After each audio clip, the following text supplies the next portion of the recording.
The following video you are about to watch contains adult language. Probably didn't need to say that, but I will, because just in case someone is bothered by that. Tacos. Hey, hi, ho, and howdy, everybody. My name is Shannon Alshook, and I'm thinking about talking about something just a little bit extra.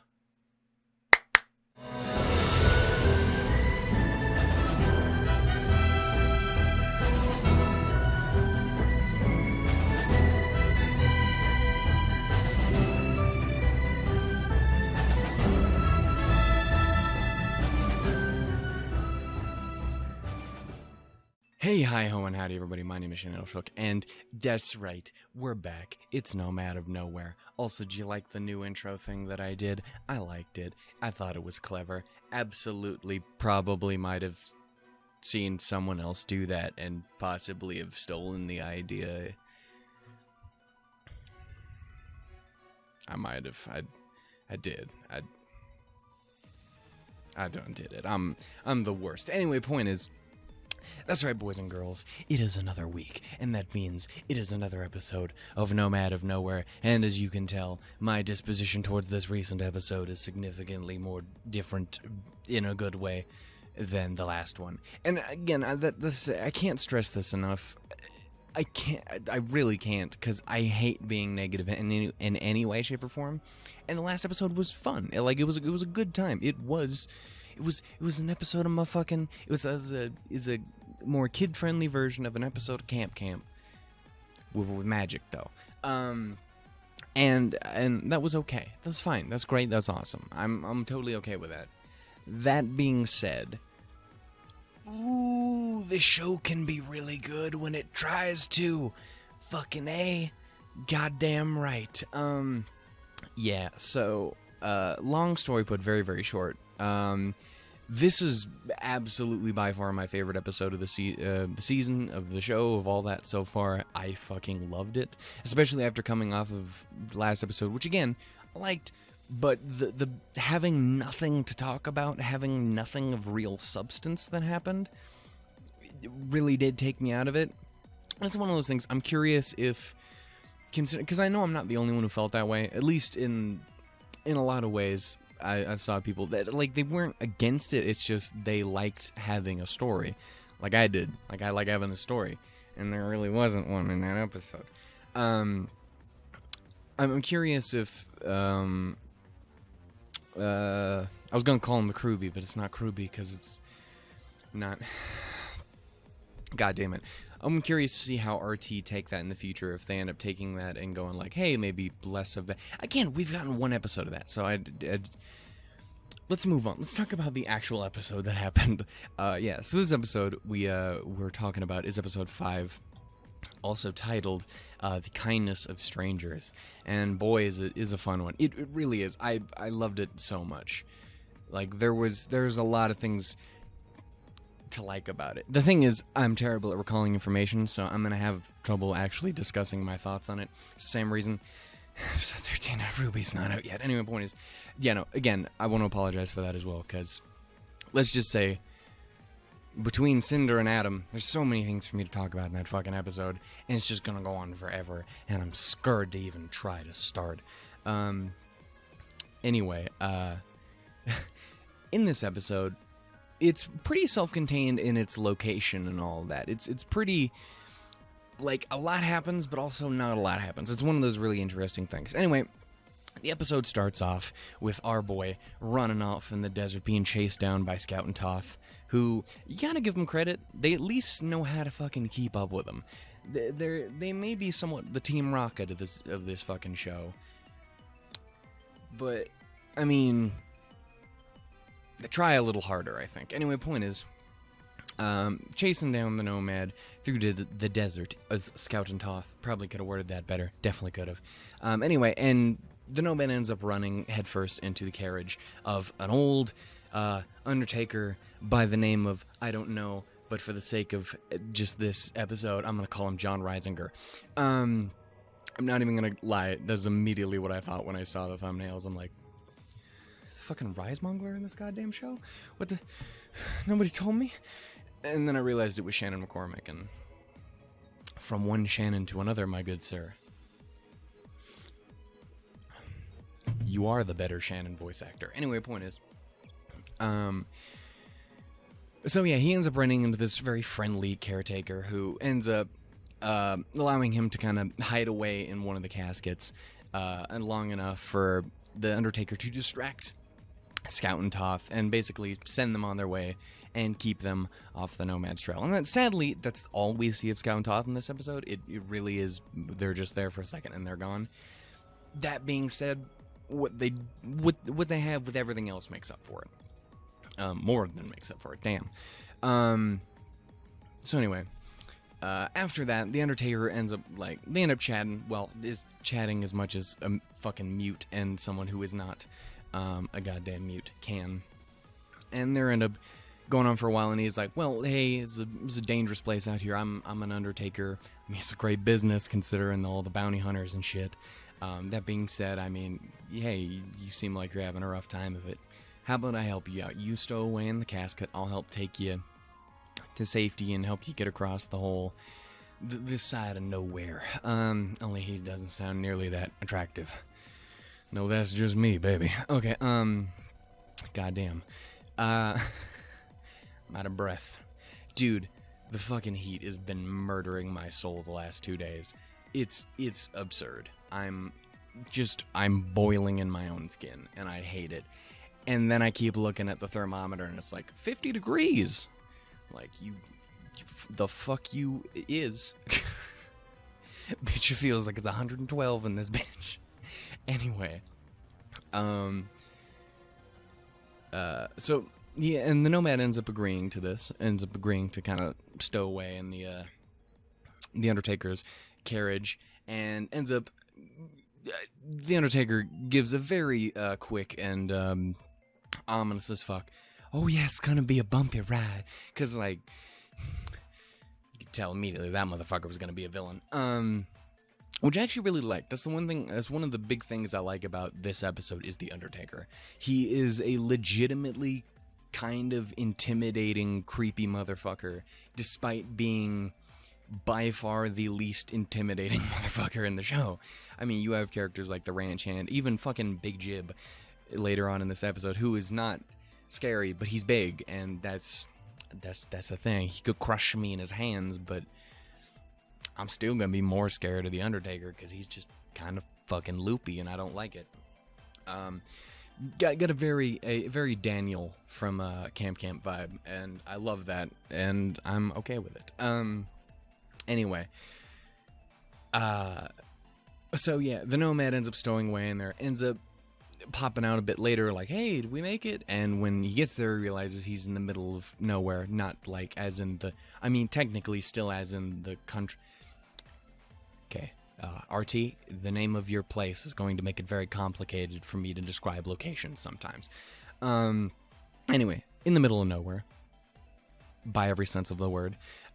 He ends up waking up to a bunch of graves and the Undertaker's little cottage area cabin place where he lives, and immediately gets taken the fuck out with a shovel to the back of the old brain pan, and ends up coming to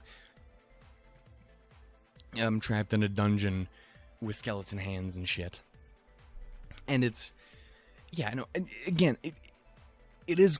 The Undertaker was legitimately creepy in this episode, which there's a couple moments in particular, like, well, I keep talking about how early on I was like, yeah, this is such a charming and fun show, and it's really generally very lighthearted. And for the most part, it has been. Like, the farthest we've gotten into, like, legitimately unsettling territory is the Ranch Hand maybe threatening to kill a kid. That's about all you got. The Undertaker is legitimately fucking creepy, though. As, again, he knocks out Homeboy, ends up damn... I 100% thought towards the end of the episode... Again, I'm gonna skip around because it's my fucking video. What do you want from me? I want you to do a video like it doesn't suck. And I'm like, okay. That's not gonna happen, though, because I suck, so it just works out that way. But, when he actually takes out Big Jib towards the end of the episode, I 100% thought he was just straight up fucking murdering him. Because people don't get up after you just repeatedly beat just cave their skull in with a fucking shovel. That don't happen. My man got up way too fucking easily after that shit. Anyway, he's really unsettling. Because number one, he's just a motherfucker who hangs around with corpses all day. He fucks around with cadavers and shit. It's his whole motto, his motif, it's his job, damn it. This is how he pays the bills. So, I mean, that just obviously leads to unsettling things. Him having Clarence, his fucking skull that he keeps around and apparently talks to. Because, again, he's fucking insane.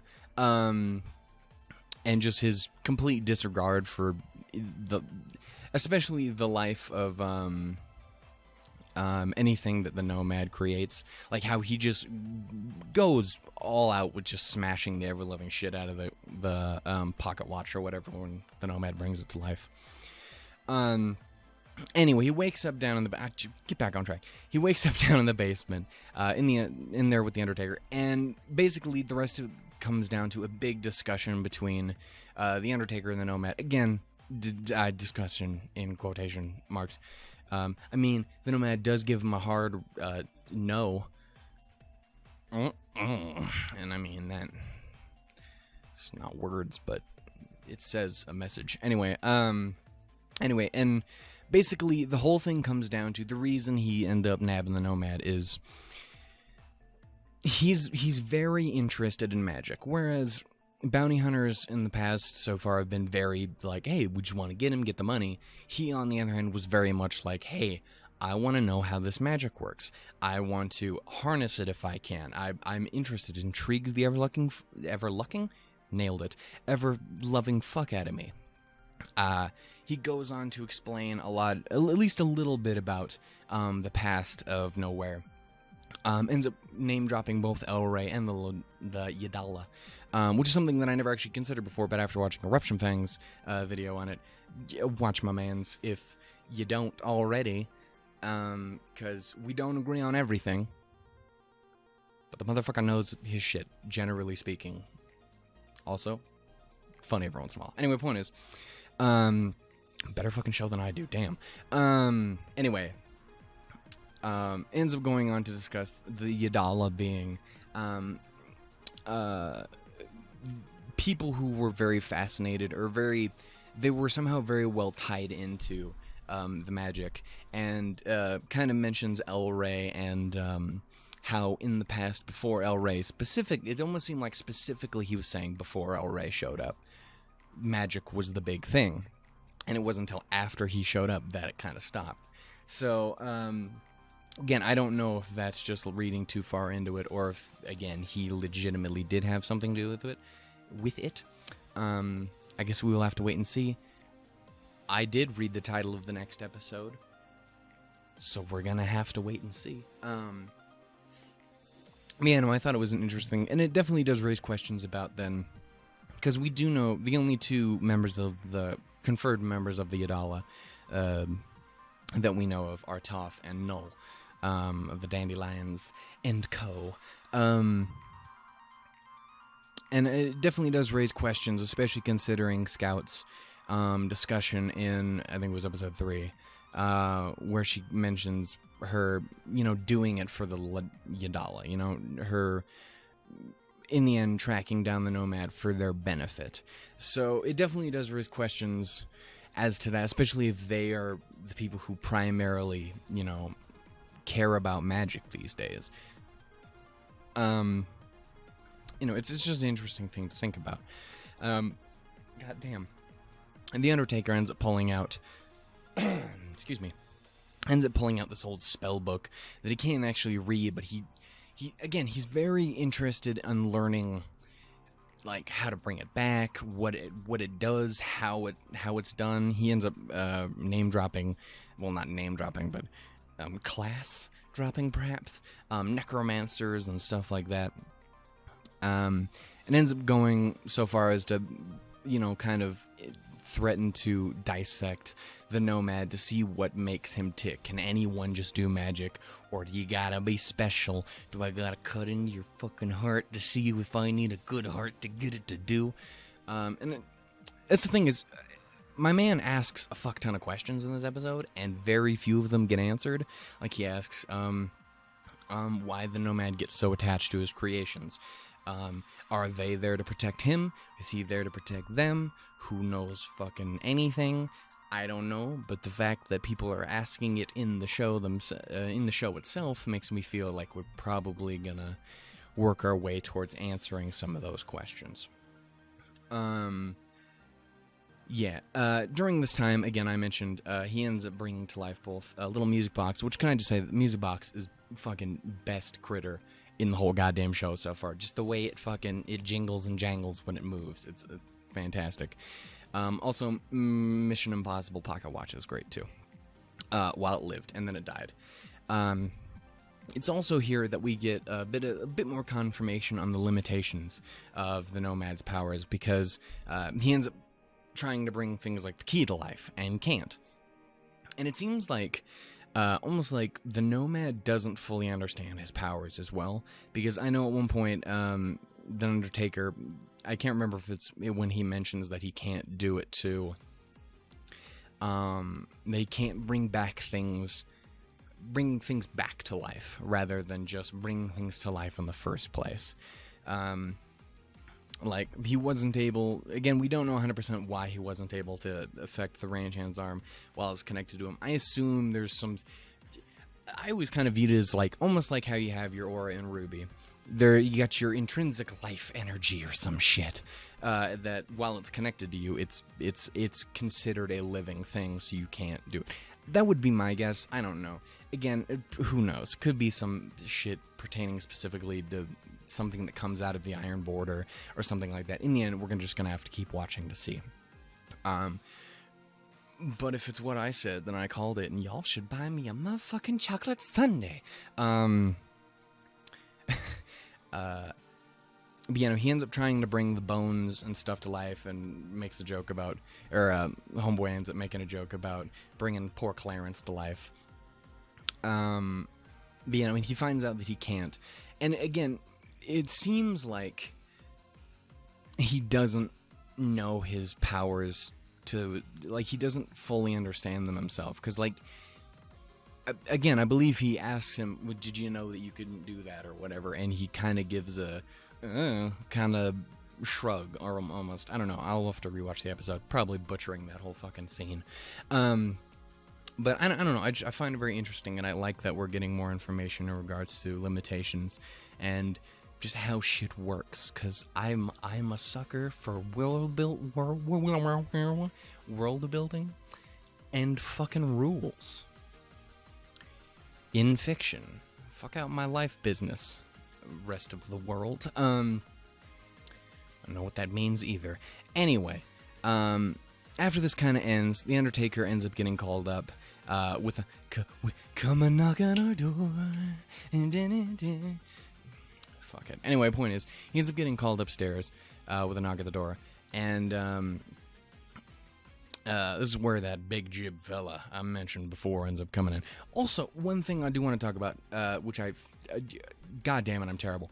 Back in that last scene, there were a lot of things that I liked about this episode, because it seemed to have a little bit of everything. It had a little bit of badassery, it had funny, it had scary, and it had legitimately upsetting fucking feelsy bits.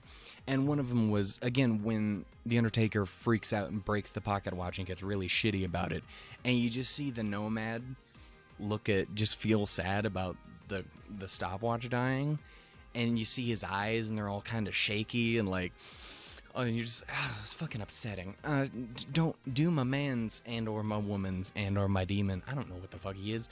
Don't do him like that. It hurts my heart. I don't like it.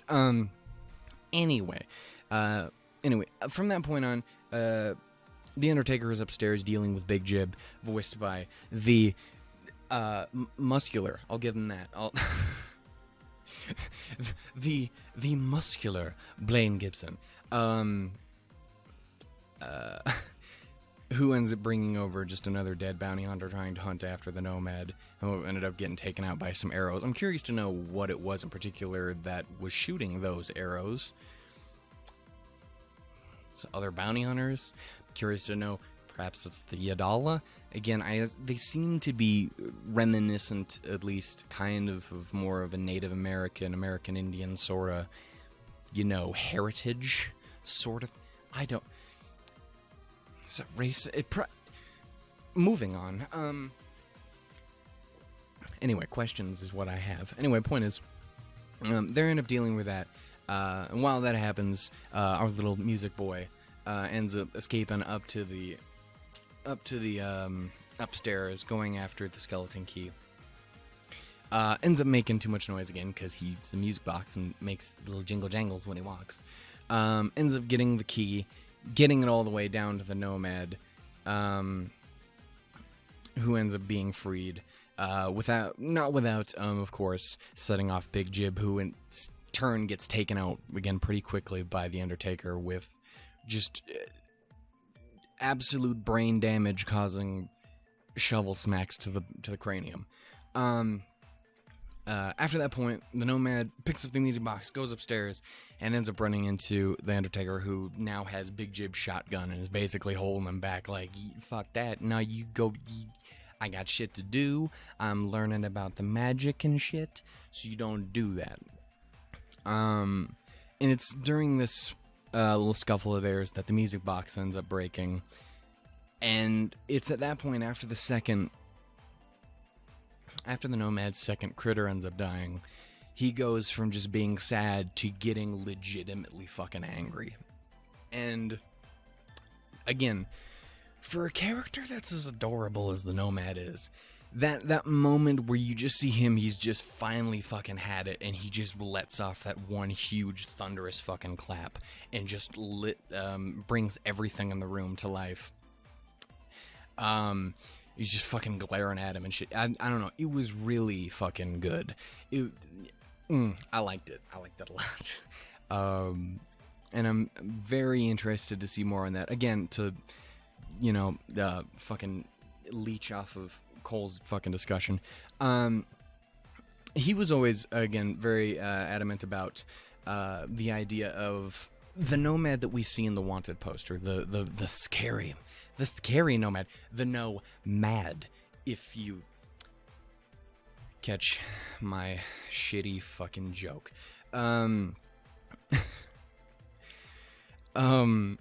He was very adamant about how that is, again, more of something, not so much a lie as potentially more a real side of the Nomad that we just have yet to see. And while I'm not sure I subscribe to it 100%, it's this kind of moment that definitely makes me think, yeah, if the Nomad wanted to, he could absolutely fuck some shit up. Especially if his emotions feed into his magic the way it kind of seems like it would. Kind of like it would and that it does, considering how immediately pissed off all of the critters that he brings to life and to becoming, who immediately go on to take down the fucking Undertaker and shit. But yeah, again, I'm not 100% sure I'm willing to commit to saying that that's a real thing. I'd like to see more. That being said, if that is the way they end up going with it, if the Nomad does have his fucking Super Saiyan angry ass, I was gonna make that Nomad joke again. We're not gonna do that because that was bad. But if that does end up being a thing, I think it would definitely be interesting, and I wouldn't be against it. I will say, again, even after all that bullshit, even after everything in that room is ready to kill him, I do have to, I gotta admire the Nomad for, calling him off and not fucking just murderizing the creepy bastard. Again, it kind of does raise another question of how in control he is of other, of the critters, the critters, is that what I said? Damn. Of the critters that he brings to life. Obviously you have to wonder, How much control does he have? Because again, in this, he snaps and they all stop trying to murder the fucking Undertaker. But then you go back to, say, episode 3, and he could not control the water wheel. Is it just because the water wheel was too big? If that's so, he managed to control a fuck ton of different things all at once in this one. I don't know. I'm interested to know more. See, again, I'm a man who likes rules in a show. Go ahead and tell me them there rules, Rooster Teeth. I want to know what love is. Anyway, but yeah, no, he ends up calling off all the critters. They leave the Undertaker alone. He ends up tying him up. And from that point on, he does essentially seemingly turn off all the critters as well, which I find to be very interesting. And even the Undertaker, god damn it, the Undertaker in the episode starts asking questions like, wait, did they die? Or did they go to sleep? Are they gone? What just happened? And of course we don't get any answer because the Nomad's fucking pissed, and he also doesn't talk. Anyway, and then it's at that point that he grabs the spell book from earlier, ends up picking up his poor little dead music box friend, and just leaves the Undertaker there, and goes off to go bury both of those two things next to, I think he buried it next to a tree by that place. Which I'm curious if that means he's just completely laying that to rest, or if he's perhaps leaving it there for something in the future. I don't know. We'll see. I'm curious. Anyway, after that point, Big Jib ends up waking up. The rest of his bounty hunter friends all meet up. And then the episode ends up ending with the Nomad once again exiting off. Exiting stage left. Yes, I think he does walk to the right, so he would be exiting stage. It's been a very long time since I've been on a stage. Anyway, and that is kind of where the episode ends. Or it is. And again, it was good. It was really good. I really, really liked this episode. I liked that it was legitimately kind of unsettling. I liked that, because I like, especially in a show which is generally funny, I like when that gets kind of subverted. It's why I like Camp as much as I do, because you'll sit and watch an entire season of Camp and you'll be like, oh, this is just, oh, look at all these funny jokes, oh, these kids getting up to some really fucking terrible shenanigans, and that guy's a fucking cult leader, and anything involving the fucking, why can't I quartermaster? There, couldn't remember his fucking name. And then you'll watch a season finale, and they'll just be like, "Oh, and now you are going to cry for the rest of the day because we're mean." Yeah. So I like it when a show can subvert that expectation and really hit you hard, whether it be making you unsettled, whether it be making you sad, whether it be making you hyped as fuck. And this episode did literally all three of those things. It gave us a lot of information on lore. It gave us questions about lore. And I don't know. I really liked it. Again, sadly, we got all of 3.5 seconds of Scout and Toph. But for what we got out of the Nomad, I think I'm okay with it. Honestly, I think the way I personally would have liked to see it, considering it worked out this way, is I kind of wish the last episode was one devoted to Scout and Toph, so you kind of divide them up a little bit. I also haven't seen the next episode yet, so I don't know. Maybe they do that next time. Probably not, though. We'll see. But yeah, no. Again, that was my thoughts on the episode. I loved it, and I cannot wait to see more. I'm really sad that we have literally one episode left before the mid-season finale, and then we have to wait till later in the summer, which makes me sad. Rooster Teeth, stop playing with my emotions. It's not fair. Okay, it's fair because it's free content, but I do occasionally pay you guys sometimes, so okay. Speaking of which, my first membership is still gone. That being said, here in the next potentially 27 minutes, that might be changing. I don't know. We'll see. Hopefully, I'll be able to figure that out. And again, hopefully, very soon, I'll be able to figure out exactly what's going to end up happening in regards to Red versus Blue. I'm still not 100% sure on that. As for, reactions and anime content and shit, I have managed to figure out my technical difficulties that I've been having. It involved a lot of damn near having a goddamn stroke, but we figured it out in the end. And hopefully, starting Monday of next week, we will be back on track with reactions and review-cappy sort of things and stuff like that. And I hope we'll have a good time. Also, from this point on, I think, you know what I just realized? I actually meant to do a reaction to this episode. Fuck. I actually did mean to do that. I just completely forgot because I was so excited to actually see the fucking episode. Fuck me. Damn it. Anyway, we'll see. Again, I would like to do that for RT shows as well, especially since they're a lot more lenient with that kind of shit than other companies are. But we'll see. We will end up seeing. Again, really was supposed to do that for this one, and it would have been a great one to do it for because it was a fucking great episode. But yeah. Anyway, I will see you guys in the next one where we will talk about episode 6, the mid-season finale, entitled, I believe, El Rey. Excitement. Fucking hype. Shit. Anyway, dills, doos, and lemons, everybody. I will see you guys later. Bye-bye.